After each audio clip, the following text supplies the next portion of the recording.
The December wind sliced through my threadbare coat as I pushed through the brass doors of Il Cardinale, 3 minutes before my shift and already exhausted. My phone buzzed against my hip. Another hospital bill I couldn't open. Another reminder that my grandmother's dialysis appointments were eating through money I didn't have. The restaurant's warmth hit me like a wall, all amber lighting and the scent of truffle oil, a world I served but never inhabited. I tied my apron with practiced efficiency, fingers numb, and caught Maria's warning glance from behind the bar. She tilted her head toward the private dining room, where Alessandro Dante held court twice monthly with men in suits that cost more than my yearly rent. Tonight the energy felt different, sharper, like the air before lightning. I'd worked here 8 months and learned the survival rules. Keep your head down, your hands steady, and never, ever make eye contact with the VIP section. The evening blurred into its usual rhythm. Wine poured, plates balanced, smiles manufactured. Then Dante's voice cut through the dining room's murmur, not loud but absolute, freezing every conversation mid-sentence. I couldn't hear the words, only their effect. A younger man at his table went pale, stammering apologies that sounded like prayers. My hands shook as I poured water for table 6, trying to remain invisible. But Dante's eyes found me anyway. Dark eyes that cataloged everything, the kind that saw through pretense to the bone-deep exhaustion underneath. For 3 seconds that stretched like hours, his gaze held mine across the room. Then he turned back to his guest, dismissing me with the same efficiency he'd used to dismantle the man's composure. I should have felt relief. Instead, I felt seen for the first time in months, and it terrified me. My phone vibrated again. I glanced at the screen, the hospital third call today, and my heart stopped. I made it to the coat check alcove before answering, my voice barely above a whisper. The nurse's words came in rapid Italian, the language of my grandmother's village, the one I'd learned at her kitchen table. Signora Ferraro's potassium levels, immediate intervention, you need to authorize. The medical terms tangled with panic in my chest. I switched to Italian without thinking, my American accent falling away, negotiating payment plans I couldn't afford in a language I'd hidden for years. When I hung up, the alcove felt too quiet. I turned to find Alessandro Dante standing 3 feet away, his expression unreadable. Not angry, that would have been simpler. He looked curious, the way a chess player studies an unexpected move. You speak Lombardic Italian. Not a question. An observation delivered in the same dialect the nurse had used. My mouth went dry. My grandmother, I didn't mean to. How long have you worked here? He stepped closer and I caught his scent. Bergamot and something darker, leather maybe, or old books. 8 months. And you never mentioned you speak fluent Italian, to an Italian restaurant owner. The corner of his mouth lifted, almost amused. That's either admirable discretion or poor career planning. I couldn't tell if I was about to be fired or something worse. I just needed the job. I didn't want complications. He studied me with those dark eyes that missed nothing, the frayed cuffs I'd tried to hide, the shadows under my eyes, the phone still gripped too tightly in my hand. The hospital, he said. Your grandmother. It's handled, a lie that tasted like ash. Come to my office in 10 minutes. He was already turning away. There's a complication we should discuss, the career planning kind. His office occupied the restaurant's 3rd floor, a space I'd glimpsed once during a staff meeting. Leather chairs, floor-to-ceiling windows overlooking the city, books in 3 languages. Dante sat behind a desk that probably cost more than my grandmother's house, his jacket removed, sleeves rolled to reveal forearms marked with a small tattoo I couldn't quite see. He gestured to the chair across from him. Your grandmother needs consistent care. Dialysis 3 times weekly, medication management, probably more as things progress. He said it like he already knew, had already investigated. You're working 60-hour weeks between here and the coffee shop on 9th Street. You're 26 years old and aging in reverse. The precision of his knowledge should have frightened me. Instead, I felt the strange relief of being truly seen. Is this where you fire me for taking a personal call? This is where I offer you a job. He slid a folder across the desk. I have business interests in Italy, legitimate ones mostly. I need someone who can interpret not just language but context, regional dialects, social subtext, the kind of nuance that saves or costs millions. 3 months. Salary that covers your grandmother's care and then some. All travel expenses paid. I didn't touch the folder. What's the catch? The catch is that my world isn't entirely safe. The other catch is that you'd be working for me, which means playing by my rules and trusting my protection. He leaned back, watching me. The third catch is that this offer expires when you leave this room. Why me? You could hire a professional translator. Professional translators know how to say things. You know how to hear what's not being said. You learned Italian from someone who values discretion and family over display. That's rare.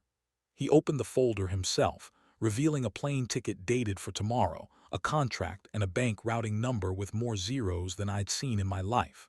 There's a $5,000 advance wired to your account as of 20 minutes ago. Regardless of your answer, it covers this month's medical bills. My throat tightened. Gifts like that came with chains, beautiful and inescapable. I don't. You don't take charity, I know. That's why it's an advance against services you'll render. Even if you say no, I'll find ways to use your skills remotely. His eyes softened slightly, the first crack in his armor. Your grandmother has maybe 6 months, possibly less. Spend them working 3 jobs for pennies, or spend them knowing she's comfortable while you do something that actually uses your brain. Your choice. He stood, buttoning his cuffs with precise movements, and pulled a business card from his pocket. On the back he'd written an address. The car will pick you up at 8 tomorrow morning regardless. Pack light. Everything else you need we'll handle. He moved toward the door, then paused. For what it's worth, Giuliana, I already know your answer. You know it too. Everything else is just the negotiation you think you need to feel less like you've surrendered. The door closed behind him with a quiet click. I sat alone in his office, the folder open before me, the address burning a hole in my pocket, and wondered when exactly I'd stopped being invisible. The car arrived at 7:45. 15 minutes of mercy. I spent second-guessing everything. It wasn't the black sedan I'd expected, but a Mercedes SUV with tinted windows, driven by a woman in her 40s who introduced herself as Alina, and offered me espresso from a thermos that probably cost more than my rent. She drove with the efficiency of someone who'd navigated worse than morning traffic, and didn't ask questions I couldn't answer. We didn't go to the airport. We went to a building in the financial district, all glass and steel, where Alina led me through a private entrance to an elevator that required both a keycard and a fingerprint. Signor Dante is handling the morning briefing. You'll join him on the jet at noon. The lounge on the 40th floor could have been a penthouse apartment. Marble floors, art I recognized from textbooks, windows that made the city look like a toy model. A woman in an impeccable suit appeared with a tablet, introducing herself as Sophia, Dante's executive assistant. She had me sign documents I barely read, NDAs, employment contracts, medical authorizations that made my grandmother a beneficiary of a private health plan I couldn't pronounce. You'll notice the contract is for 3 months with options to extend. Signor Dante doesn't believe in trapping people in situations they want to leave. Sophia's voice was kind but firm. However, he does believe in loyalty. Don't mistake flexibility for weakness. The people who cross him discover their mistake exactly once. She handed me another folder, this one thick with briefing materials, business partners, ongoing negotiations, political players in Milan and Rome. Names I recognized from news articles about corruption scandals and financial empires. My hands trembled slightly as I flipped through pages. What exactly does he do? He solves problems, inefficiencies in supply chains, regulatory obstacles for legitimate businesses. Sometimes those solutions involve navigating complicated relationships. Sophia met my eyes. You're smart enough to know what I'm not saying. You're also smart enough to know that working for someone with influence means benefiting from that influence. Your grandmother's new nephrologist, best in the city, appointment scheduled for next week. That doesn't happen without reach. The weight of obligation settled on my shoulders like snow. Beautiful, cold, suffocating if you didn't keep moving. Dante arrived at 11, changed from last night's dark suit to something lighter but equally expensive. He barely glanced at me, too focused on the phone conversation he was finishing in rapid Italian, something about shipping delays and customs officials who needed encouragement. When he hung up, he finally looked at me. Second thoughts. 17th, actually. The corner of his mouth twitched. That's lower than average. Most people hit 20 before they walk through the door. He picked up my unsigned employment contract, noted the blank signature line, and set it down. You can sign it on the plane or not at all, but you're coming either way. You have questions that won't be answered in a lounge. The private jet was smaller than I'd imagined, configured for work rather than luxury. 6 leather seats, a conference table, enough technology to run a small government. Dante settled into a seat across from me, loosening his tie, and pulled out the briefing folder Sophia had given me earlier. Tell me what concerns you most. All of it. More specific. That I'm getting into something I can't get out of. That 3 months becomes 3 years. That the line between legitimate business and everything else gets blurry enough that I don't notice when I cross it. I met his eyes. That I'm trading one cage for another, and this one has better food and a worse lock. He was quiet for a long moment, studying me with that same intensity from the restaurant. The cage metaphor is apt. Let me be clear about the lock. You can leave whenever you want. I'll honor the salary through 3 months regardless. Your grandmother's care continues regardless. If you walk away tomorrow, I'll ensure you have references that open any door you choose. Why would you do that? Because loyalty earned is worth more than loyalty trapped. He pulled out his phone, scrolled through something, then turned it toward me. A photo of an older woman with kind eyes and my grandmother's cheekbones, standing in front of a villa I recognized from Nana's stories. This is my mother. She died when I was 16. Before that, she taught me that how you treat people when you have power says everything about who you are. The vulnerability in his voice felt deliberate. A chess piece moved with precision, but the emotion behind it was real. I'm not going to pretend my business is simple or entirely clean, but I don't exploit people who trust me, and I don't lie about the risks. He locked the phone and pocketed it. The risks are real. I have rivals who'd use you to hurt me if they knew you mattered, which means you'll have security, protocols, boundaries you can't cross without telling me first. That's the cage part. But inside those boundaries, you have more freedom than you've ever had.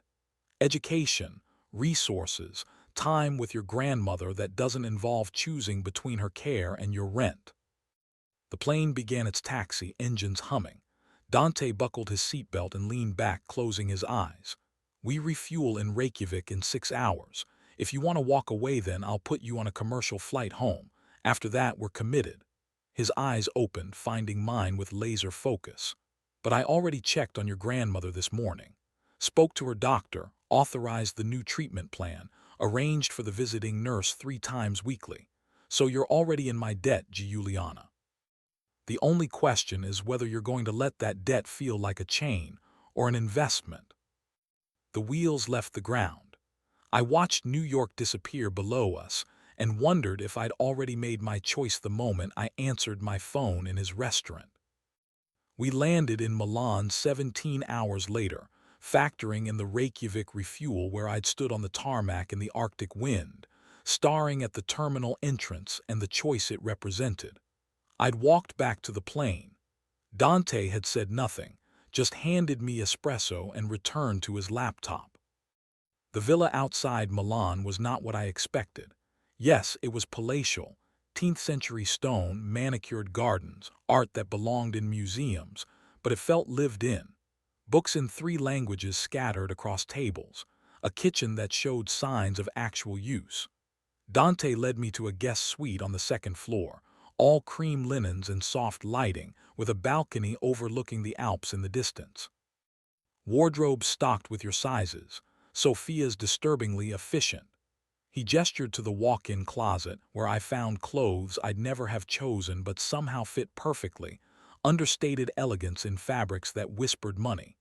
We have dinner with partners tomorrow. Tonight you rest, adjust to the time zone, and read the briefing materials on the three men we're meeting. He was almost to the door when I stopped him. Dante, why did you check on my grandmother before I agreed to anything? He turned, his expression unreadable in the fading light. Because saying no would have been the right choice for you, and I wanted you to say yes anyway. The door closed softly behind him. I found the briefing materials on the desk. Three men with complicated histories, business interests that ranged from construction to shipping to political consulting. The kind of consulting that meant favors traded in shadowed rooms. I read until my eyes burned, trying to map the connections, the leverage points, the places where language would matter more than the words themselves.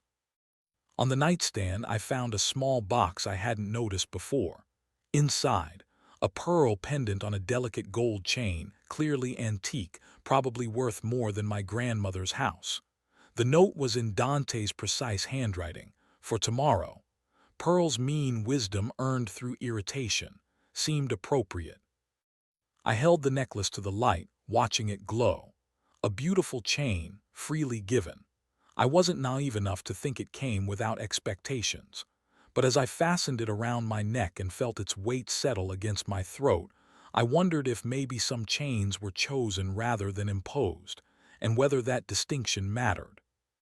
The hospital in Milan looked like a luxury hotel. Marble floors, art installations, staff who moved with quiet efficiency. Dante had arranged everything before we'd even landed. A private room for my grandmother's transfer, consultations with specialists who normally had year-long waiting lists, treatment options I couldn't have imagined a week ago. Nana looked smaller in the hospital bed, but her eyes were sharp when she saw me. Giuliana, you look different. Her gaze moved past me to where Dante stood in the doorway, keeping a respectful distance. She said something in rapid Lombardic dialect that made him smile, the first genuine smile I'd seen from him. He responded in the same dialect, and my grandmother laughed, actually laughed, for the first time in months. Your employer has good manners, she said, switching to English for my benefit. His father would be proud. I caught the flicker of something in Dante's expression, surprise, maybe pain. You knew his father. Everyone in the region knew Antonio Dante, a complicated man. Nana's eyes stayed on Alessandro. You have his eyes. I hope you don't have all his choices. I'm trying not to. His voice was softer than I'd ever heard it. Signora Ferraro, your granddaughter is helping me with business matters. I want to assure you that her safety is my primary concern. Her safety or her loyalty? Nana's question hung in the air like a blade. Both, they're the same thing in my world. My grandmother considered this, then nodded slowly. Then we understand each other. Take care of her, Alessandro Dante. She's more valuable than she knows. The Swiss specialist arrived then, a woman in her 50s who radiated competence. Dante excused himself, giving me space with my grandmother, but not before Nana caught his hand. Your father once told me that power without conscience is just violence with paperwork. He regretted forgetting that. Don't make his mistake. Dante's jaw tightened, but he nodded. I won't. The formal dinner happened at a restaurant that required 3 security checks just to enter. I wore a black dress from the villa's wardrobe, simple, elegant, with the pearl necklace at my throat. Dante had briefed me in the car. Listen more than translate, watch for the subtext, signal him if something felt wrong. The 3 men at the table were exactly what their briefing suggested. Polished, dangerous, too comfortable with power. Dante navigated the conversation in Italian, discussing shipping routes and regulatory approvals, but I caught the undercurrents. The way the oldest man, Bianchi, kept testing Dante's authority with small challenges. The way the youngest, Marcello, watched me with an interest that made my skin crawl. Then Bianchi switched to a Sicilian dialect, assuming I wouldn't understand. He made a comment about the jewelry I wore, how Dante was marking his territory like the old days. My hand moved to the pearl pendant instinctively. I responded in the same Sicilian dialect, my voice pleasant. The necklace was a gift. Signor Dante has excellent taste in both jewelry and business partners who respect boundaries. The table went silent. Bianchi's face colored, embarrassment mixing with anger. Marcello leaned back, reassessing me. Dante's expression never changed, but his hand found the small of my back, a gesture that looked protective but felt like a warning. "Gentlemen," Dante said smoothly, returning to Italian, "shall we discuss the actual terms, or would you like to continue testing whether my translator is merely decorative?" The negotiation shifted after that. Bianchi agreed to terms he'd been resisting.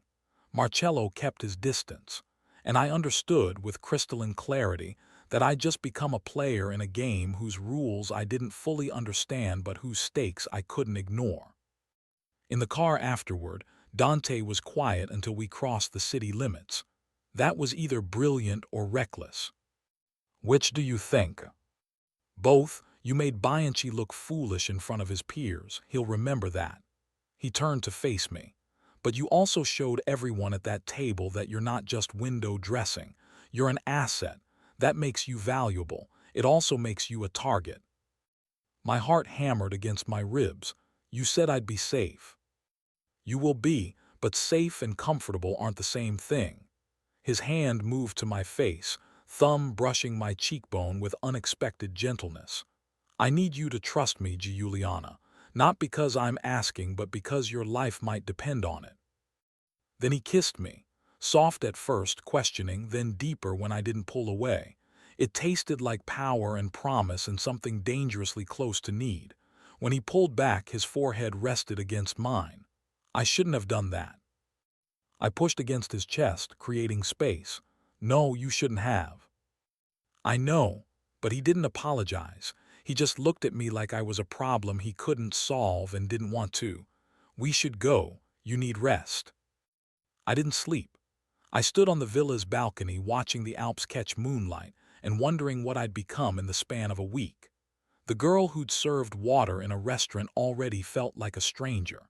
This version of me wore pearls and spoke Sicilian to men who traded power like currency and didn't flinch when dangerous men kissed her in the back of expensive cars. Morning found me at the hospital again, sitting with Nana while she underwent dialysis. Dante appeared in the doorway with coffee and pastries from a bakery she'd mentioned once in passing, the kind of detail that should have been meaningless but somehow mattered. "About last night," he started. "Don't." I accepted the coffee but wouldn't meet his eyes. "Don't apologize if you don't mean it, and don't pretend it meant nothing if it did." "Fair." He sat across from me, forearms on his knees. "It meant something, that's the problem. Because I work for you, or because mixing business with, whatever that was, complicates things. Because you deserve better than someone whose world involves security protocols and rivals who weaponize the people I care about." He ran a hand through his hair, the first truly unguarded gesture I'd seen from him. "My father built an empire on fear and favors. I've spent 10 years trying to legitimize what I inherited, but some stains don't wash clean. Getting close to me means accepting that you'll always be looking over your shoulder." "Then why hire me? Why bring me into this at all?" "Because when I saw you in that restaurant, exhausted and invisible and too proud to ask for help even when you were drowning, I saw myself at 20, before I learned to hide it." His dark eyes held mine. "I told myself I was helping you, but maybe I was just tired of being the only person in the room who remembered what it felt like to be powerless." Nana stirred, her eyes opening. "Are you two going to dance around each other, or are you going to be honest?" Nana. "Hush, child, I'm old and dying. I've earned the right to be blunt." She turned to Dante. "You want my granddaughter in your life. She's smart enough to see the danger and brave enough to stay anyway. So either commit to protecting her properly or let her go before someone uses her to hurt you. There's no middle ground in your world. Dante stood, something like respect crossing his features. No, signora, there isn't. Then choose. Nana closed her eyes again. But choose quickly. My heart is failing, not my ears. I hear things. Bianchi has a cousin in the finance ministry, the kind of cousin who asks uncomfortable questions about money and where it comes from. The temperature in the room dropped. Dante's expression went flat, the mask sliding back into place. When did you hear this? This morning. The nurse, she's married to a clerk. She worries. Nana's voice was fatting. Go, protect my granddaughter properly. I'll still be here when you've handled whatever comes next. We were in the car 5 minutes later, Elena driving with the kind of speed that suggested emergency. Dante was on the phone speaking rapid Italian, words like audit and exposure and containment cutting through the call. When he hung up, his jaw was set. Bianchi's making a move. Financial police will show up to inspect my shipping company's books sometime in the next 48 hours. It's legitimate harassment. He doesn't have grounds for a real investigation, but the optics alone will spook investors and partners. What do? We move everything sensitive out of reach, which means Milan isn't safe right now. I have a property in the Alps, remote, secure, off most radar. He looked at me. Your grandmother will need to be transferred to a facility there. I know it's asking a lot. When do we leave? His expression softened. Tonight. I'm sorry, Giuliana. This is exactly what I wanted to avoid. You're not the one weaponizing law enforcement because your ego got bruised. I surprised myself with the steel in my voice. If we're doing this, we do it right. What do you need from me? Stay close. Don't trust anyone I haven't vetted personally, and understand that the next few weeks are going to test exactly how much you can handle. He took my hand, threading his fingers through mine. I meant what I said in the hospital. You're not just an employee anymore. You're a vulnerability I can't afford and won't give up. That makes things complicated. Complicated I can handle. Lying to me about the stakes I can't. Then here are the stakes. Bianchi wants to corner the northern shipping routes. I've blocked him twice. He's decided the way to move me is through institutional pressure and personal leverage. If he finds out you matter to me, he'll use that. Dante's grip tightened. So we have two choices. Hide what you mean to me, or make it so public that touching you means declaring war. Both have risks. What would your father have done? Hidden it, used you without protection, and discarded you when you became inconvenient. His voice turned bitter. I'm trying to be better than that. The villa came into view. Staff were already moving with purpose, packing, securing, preparing. Dante led me to his study, closing the door behind us. The room smelled like leather and old wood, books lining every wall. He pulled a folder from his desk, thicker than any briefing material I'd seen. This contains everything about my father's business relationships, including the ones with your grandfather. My blood went cold. What? Your grandfather, Luca Ferraro, worked for my father 30 years ago. He was a translator like you. He helped Antonio expand into the north. Dante's expression was unreadable. He also testified against him when the government finally built a case. That testimony saved your family from being dragged into the prosecution. My father went to prison for 7 years. He never forgave Luca. The room spun. Why are you telling me this now? Because Bianchi knows. It's why he targeted you at the dinner. He was testing whether I knew, whether I'd brought you in as some kind of revenge play or leverage against your grandmother. Dante moved closer. I didn't know, not until yesterday, but now that I do, you need to understand. In my world, family debts echo for generations. Bianchi will use this. He'll paint you as either my blind spot or my deliberate callback to the past. And which am I? You're the first person in 10 years who made me remember why I wanted to build something better than what I inherited. He cupped my face in both hands. Your grandfather saved your family by breaking the code my father lived by. He chose truth over loyalty. I'm choosing you over the easy path. Maybe that makes us both traitors to our inheritances. He kissed me again, and this time I didn't pull away. This time I let myself feel the danger and the promise tangled together, let myself be reckless for 3 heartbeats before reality crashed back in. When we broke apart, I could barely breathe. "We need to go," I whispered. "We do," but neither of us moved, trapped in the gravity of a choice already made.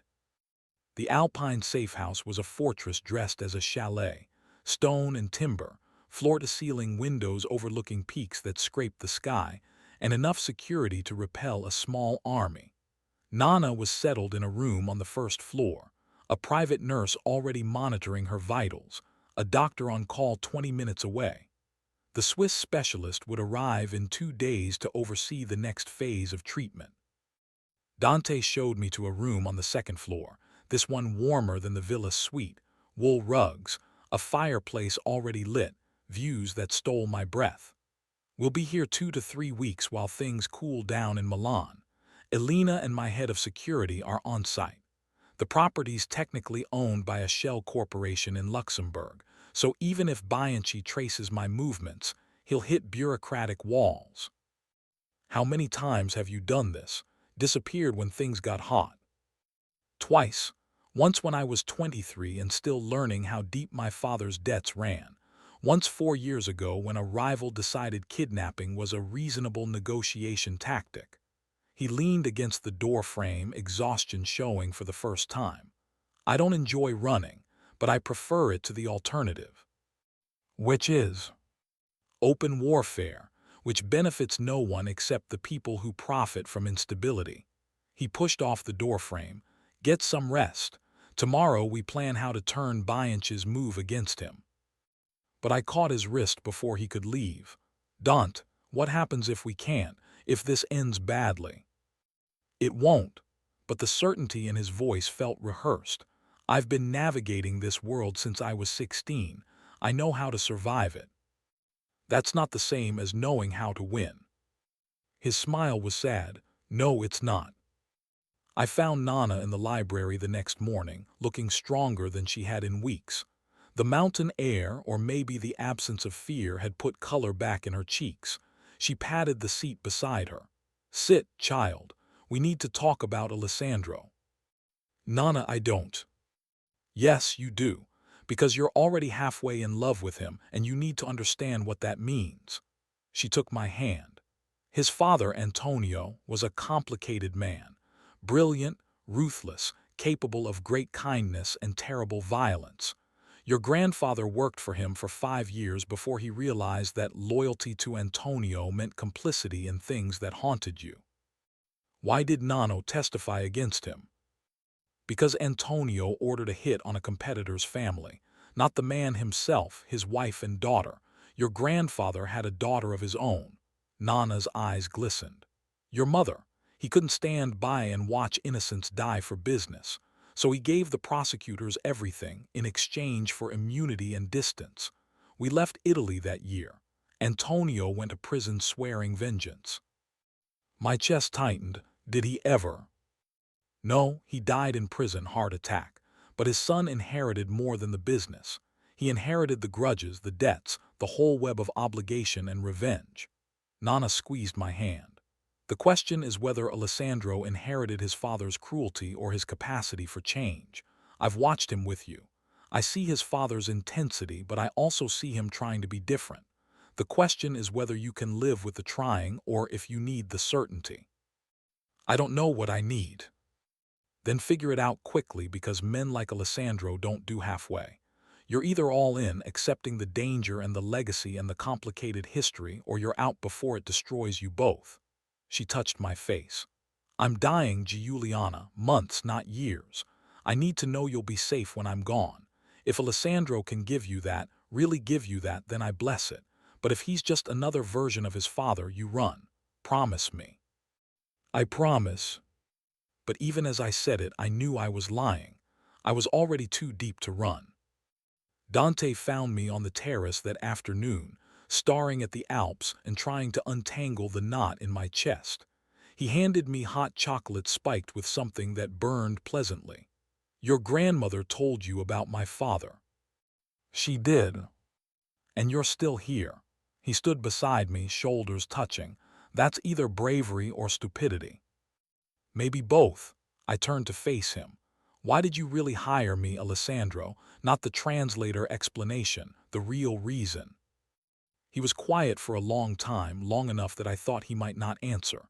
Then, because I saw you standing in that restaurant, invisible and exhausted, and I recognized something. My mother. She was like that in the end, worn down by my father's world, too proud to leave, too tired to fight. She died when I was 16, and I swore I'd never let anyone I cared about end up that way. So I'm what? A chance at redemption. You're a chance at being better than my inheritance, at building something that doesn't consume the people in it. He turned to me, and the vulnerability in his eyes nearly undid me. I didn't plan to care about you. I thought I could help you, pay off some karmic debt and move on. But somewhere between the restaurant and Milan and watching you stand up to Bianchi, you stopped being a debt and became something I couldn't afford to lose. That's not love, that's possession. No, love is what happens when I lie awake worrying about whether bringing you into my world was selfish or necessary. Possession is what my father would have felt. His hand found my cheek. I'm trying to give you choice, Giuliana, even when every instinct screams to lock you somewhere safe and never let you face risk. That's the difference. Then tell me the truth, all of it. What's the end game with Bianchi? What happens when we go back to Milan? We don't go back. Not to Milan. His jaw set. We're going to turn his investigation against him.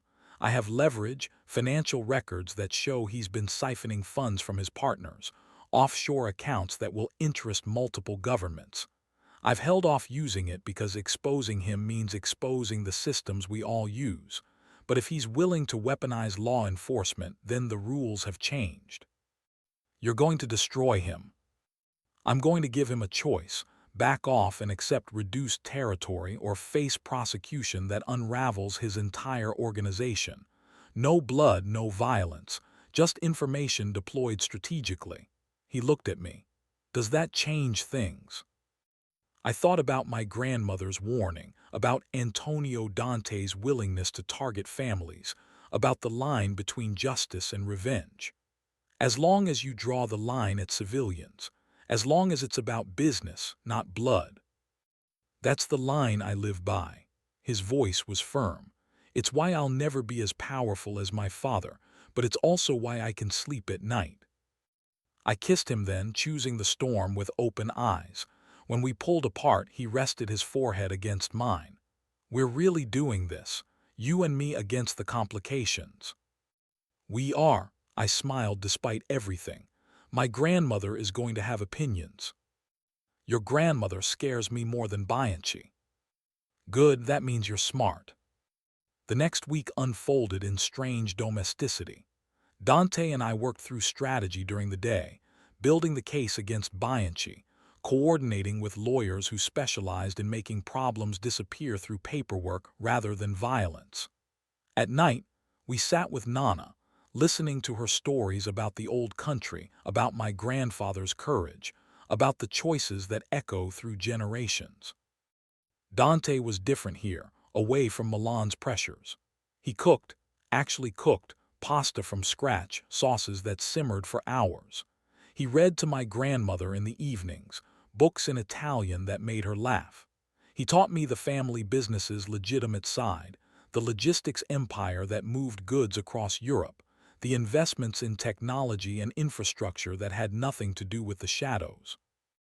This is what I want to build, he said one evening, showing me projections for expanding into renewable energy.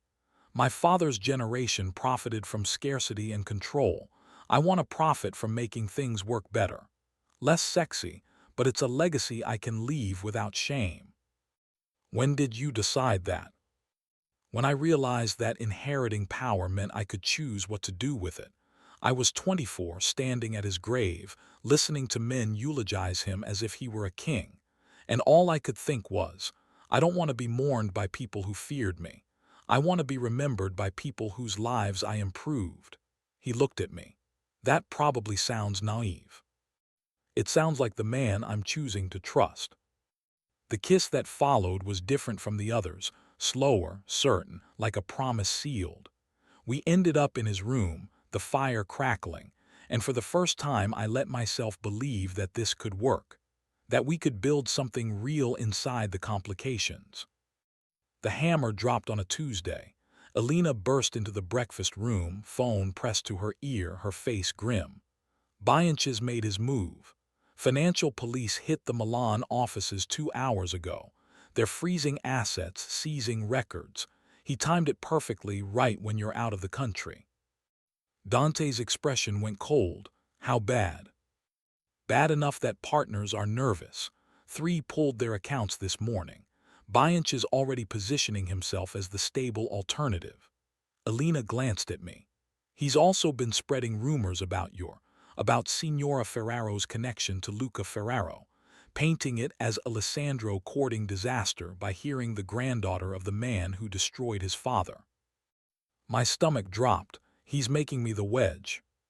He's making you the story, Dante corrected. The distraction while he consolidates power. He stood, already moving into command mode. Activate the contingency.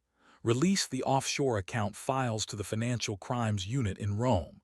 Make sure they understand Bianch's been operating outside the consortium's knowledge.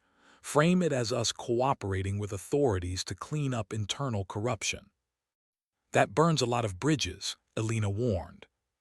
Better than letting him burn mine first. Dante's voice was ice. And Alina leaked to the financial press that we're pivoting the company toward full transparency. New compliance officers, external audits, the works. We're going legitimate faster than planned, and Bianch's move just accelerated the timeline. What about Giuliana? She stays here until it's safe. Then she comes back with me, publicly, as head of our new international relations division. We're not hiding what she means to the organization. We're making it formal. He turned to me. That puts a target on your back, a bigger one than before, but it also makes you untouchable. Harming the company's public face means declaring war on the entire infrastructure. Bianchi won't risk that. You're sure? No, but I'm committed to keeping you safe while dismantling his play. He pulled out his phone. I need to make calls. Stay with your grandmother. Alina, double the security. No one gets close without 3 layers of verification. The next 72 hours were a blur of phone calls, leaked documents, and carefully orchestrated press releases. I watched Dante transform into the version of himself that had built an empire, calculating, relentless, 3 steps ahead of everyone else. The offshore files hit the news cycle like a bomb. Bianchi went from aggressor to defendant overnight. Financial prosecutors in 3 countries suddenly very interested in his activities. The consortium held an emergency meeting. Dante attended via secure video, and I sat beside him, visible on camera as he introduced me as the new head of international relations. A position created on the spot but backed by a resume Sophia had constructed that made me look like I'd been groomed for this role. The message was clear. Giuliana Ferraro wasn't a weakness. She was an asset, and attacking her meant attacking the organization's new direction. Bianchi tried to fight back, but Dante had already outmaneuvered him. Within a week, 2 of Bianchi's partners had flipped, cooperating with prosecutors in exchange for reduced exposure. The financial police investigation shifted targets, and Dante's company emerged with a reputation for transparency that actually improved its position. You sacrificed short-term power for long-term stability, I said one evening, watching the news coverage. I sacrificed my father's old alliances for something I can build without shame, he corrected. Bianchi forced my hand, but I'm grateful. I was going to do this eventually. He just gave me the excuse to do it now. And if it fails, if going legitimate costs you too much influence, then I'll have failed on my own terms, not my father's. He pulled me close. Besides, I have you now. That's worth more than any alliance with men like Bianchi. Nana's condition worsened in the third week. The Swiss specialist came and went, his expression grave, his prognosis clear. Weeks, maybe a month. She accepted the news with grace, more concerned about my future than her fatting present. "You've chosen him," she said one afternoon, her voice thin. "I see it in your eyes." "I have."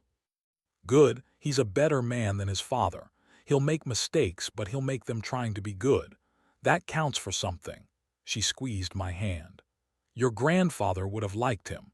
They both understood that sometimes the only way to change a corrupt system is from inside, even if it stains you in the process." I wish Nano could have met him. "He knows, child. Wherever he is, he knows you found someone who will fight for you the way he fought for us." Her eyes drifted closed. "Now let me rest, and tell Alessandro to stop hovering in the hallway. I can hear his expensive shoes on the marble." Dante stepped in sheepish. "Signora, I—" "Hush, come sit." She gestured to the chair beside her bed. "I need you to promise me something. When I'm gone, you'll give my granddaughter the choice to leave. Not the illusion of choice, real freedom. No debts, no obligations, just the open door." "I promise." "And if she chooses to stay?" "Then I promise to deserve that choice every day." Dante's voice cracked slightly. "She's made me want to be better than my inheritance. That's not a small thing." "No, it's everything." Nana's eyes opened one last time. "Take care of each other. The world you've chosen is hard, but it's worth it if you hold on to what matters." She died 3 days later peacefully, with both of us holding her hands. We buried her in a small cemetery in the Alps, overlooking the peaks she'd loved and the stories she told. Dante arranged everything: the service, the flowers, the priest who spoke in the Lombardic dialect she'd taught me. He stood beside me through the entire thing, solid and present, never once making it about him. Afterward, in the quiet of the chalet, he gave me the choice Nana had demanded. "Your contract is fulfilled. The money's yours, no strings. I'll have Sophia arrange references that will open any door you want. You can walk away clean." "Is that what you want?" "No, I want you to stay. Build this new version of the company with me. Navigate the complications and the risks and the legacy we're trying to change." He cupped my face. "But I want you to choose it, not because you're trapped or grateful or obligated, because it's what you actually want." I thought about the girl in the restaurant, invisible and exhausted. I thought about the woman I'd become in these strange weeks, sharp, visible, dangerous in her own right. I thought about the choice between safety and meaning, between isolation and connection. "I'm staying," I said, "not because I owe you, but because I want to see what we can build, together." The kiss was celebration and promise and relief tangled together. When we pulled apart, he smiled, the real smile, the one that reached his eyes. "Then let's get to work. We have a company to legitimize and a future to build." 5 years later, the company bore almost no resemblance to Antonio Dante's legacy. We divested from every gray area operation, invested heavily in green logistics, and built a reputation for ethical business that attracted partners who'd never have touched the old organization. I ran international relations from an office in Milan, negotiating deals in 6 languages, building bridges instead of walls. Dante and I married in a quiet ceremony overlooking the Alps, the same peaks where we'd buried Nana. No Mafia pageantry, no old-world excess. Just us and a handful of people we trusted, building something new on the ruins of complicated inheritances. There were still risks. Men like Bianchi didn't forget, even from prison cells. But we'd learned to navigate them together, building security through legitimacy, power through trust, legacy through choices that let us sleep at night. On our anniversary, Dante took me back to Il Cardinale, the restaurant where it had all started. The owner greeted him warmly, an old friend now rather than a figure to fear. We sat at a corner table, and I watched the waitstaff move through their shifts, invisible to most diners, essential to everything. Do you ever regret it? Dante asked, saying yes that night in my office. I thought about the cold December evening, the phone call that changed everything, the choice between safety and meaning. Never. Do you regret hearing the waitress who spoke Italian? Best decision I ever made. He raised his glass. To grandmothers who ask the right questions, and to granddaughters brave enough to answer. We toasted in the warm light of the restaurant, no longer invisible, no longer alone, building a future that honored the past without being trapped by it. Outside, snow began to fall, soft, cold, beautiful. Inside, we'd found warmth that didn't require chains, partnership that didn't demand surrender, love that grew stronger in the complications rather than despite them. It wasn't the life I'd imagined standing in that coat-check alcove, terrified and exhausted. It was better. Harder, riskier, more complicated, but wholly, completely mine. And that made all the difference.